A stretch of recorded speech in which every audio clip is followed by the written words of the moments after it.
Et suite à l'attentat de Berlin, les inquiétudes vont croissant que les rues et les centres commerciaux bondés constituent des cibles de choix pour des extrémistes violents pendant la période des fêtes. Ces inquiétudes s'amplifient dans le cas d'une grande ville comme New York. Seriez-vous capable d'identifier un terroriste dans une rue très fréquentée?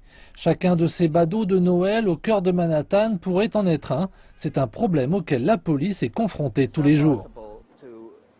Il n'est pas possible d'identifier un terroriste uniquement d'après son aspect. Faire cela serait futile.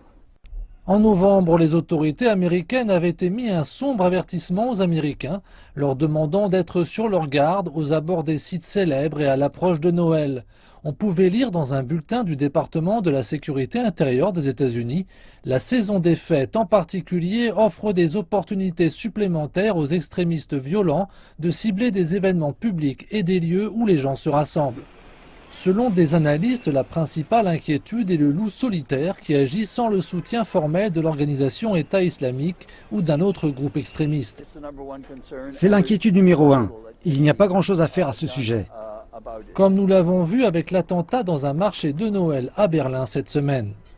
Et le 14 juillet dernier à Nice, en France, lorsqu'un homme a précipité un camion dans une foule sur la promenade des Anglais, tuant 80 personnes avant d'être abattu par la police.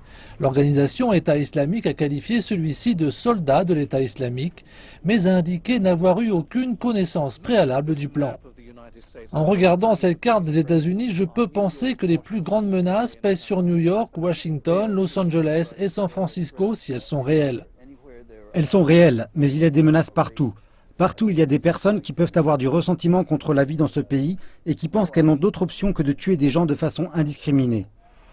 Donc, que fait la police pour prévenir les attentats? Dans le cas de camions utilisés comme armes, le professeur McRae affirme que les policiers se sont rendus dans la plupart des agences de location et de revendeurs de véhicules dans la zone pour s'entretenir discrètement avec leur directeur.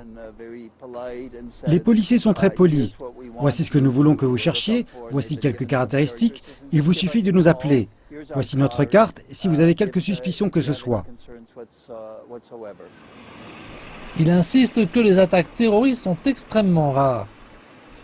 Néanmoins, comme vous pouvez le constater, la police est présente en force à ce marché de Noël à Columbus Circle, parce que dans la réalité sociale de 2016, même faire ses courses de fin d'année comporte des risques.